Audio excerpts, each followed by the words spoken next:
Today we are diving deep into how your brain quite literally builds the world you see around you, because what you think you're seeing, well, that might not be the whole story. Let's get into it. So I want you to imagine something for a second. You look in the mirror, and staring back at you is a total stranger. The image is perfectly clear, it's not blurry, but you just have no idea who that person is. And no, this isn't some crazy sci-fi movie plot. For some people, this is their actual reality. The condition is called prosopagnosia. You might have heard it called face blindness. And what's so fascinating is that this has nothing to do with your eyesight. People with prosopagnosia can see all the details of a face: the eyes, the nose, the shape of the mouth, everything. The disconnect, the problem, is that their brain just can't put all those pieces together to form a recognizable whole. And get this, it is way more common than you'd probably guess. Some studies suggest that as many as 1 in every 40 people might have some form of it from birth. That means you almost certainly know someone with face blindness, and they might not even be fully aware of it themselves. The famous neurologist Oliver Sacks told this incredible story about a patient who had this exact problem. He couldn't recognize his own wife just by looking at her face. He had to wait to hear her voice. He would identify people by using this piecemeal strategy, latching onto individual features, like a very specific haircut, or in one case, recognizing his own brother only by his square jaw and big teeth. So how on earth is that possible? Well, to get to the bottom of this puzzle, we first need to understand two really fundamental concepts: sensation and perception. They sound like they could be the same thing, but really, they are worlds apart. Here's the easiest way to think about it. Sensation is just the raw data. It's the light, the colors, the lines physically hitting the retina in your eye. It's kind of like having a bunch of raw ingredients on your kitchen counter: flour, eggs, sugar. Perception, on the other hand, is your brain acting like a chef. It takes all those raw ingredients and actively interprets them, cooking them into a finished meal. It's the part that looks at the data and says, aha, I know what that is. That's a face. And there's this one little magic step in between called transduction. That's the absolutely critical process of turning physical energy from the outside world, like light waves, into the electrical signals that your brain actually understands. It's the universal translator between the world and your mind. Okay, so if our brain is actively building our reality, what kind of blueprint is it using? Well, it turns out our brains come with a pre-installed set of design principles. A whole system of mental shortcuts for making sense of a chaotic world and doing it fast. The folks who first really dug into these principles were part of a school of thought called Gestalt Psychology. Now, Gestalt is a German word that roughly translates to a pattern or a whole form. And that's exactly what they were obsessed with: how our brains are just naturally hardwired to find patterns in everything. And this is their most famous idea, their motto, really.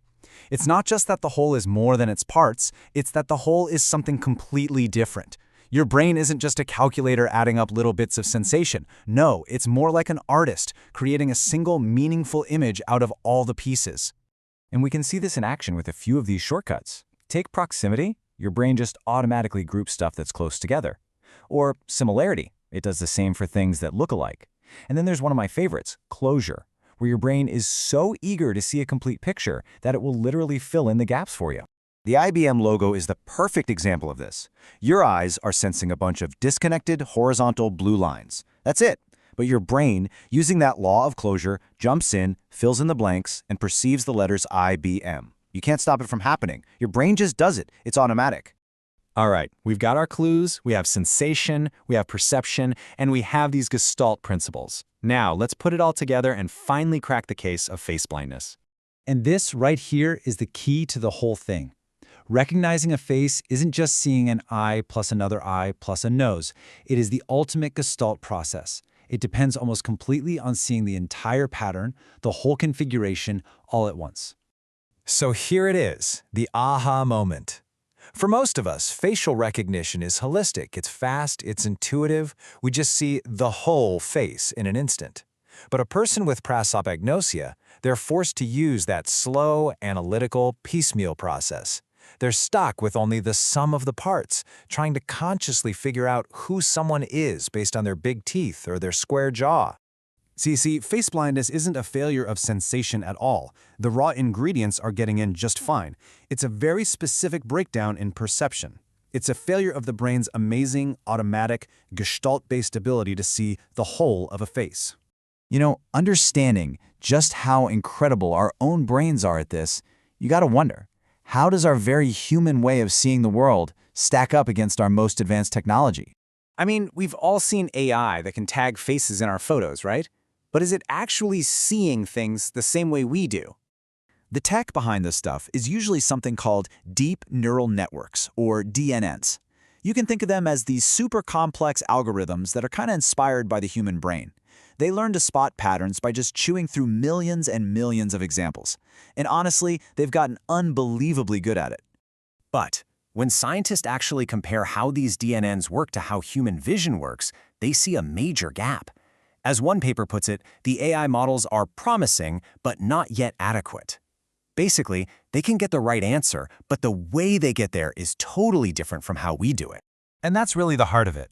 An AI can analyze millions of pixels and correctly classify an image as dog with near-perfect accuracy. But it doesn't perceive a dog like you or I do. It doesn't have that rich, instant, context-filled experience that lets us see not just a dog, but a happy, fluffy, playful dog that's about to chase a ball. AI is a master of classification. Human perception? That's a whole other ballgame. So, what's the big takeaway from all this? First, remember that your vision isn't like a camera just passively recording the world. It is an active construction project, and your brain is the lead architect. It's using all these mental shortcuts, these Gestalt principles, to build your reality from the ground up. And conditions like face blindness, well, they're just a stunning reminder of how incredibly complex and fragile that whole process is. It's a system so powerful and unique that even our best AI can't copy it. Which leaves us with one last kind of mind-bending thought to chew on. If your brain is actively building your reality based on its own internal rulebook, then how much of what we call objective reality is actually just a beautiful, functional, and deeply human illusion that we've all simply agreed to share?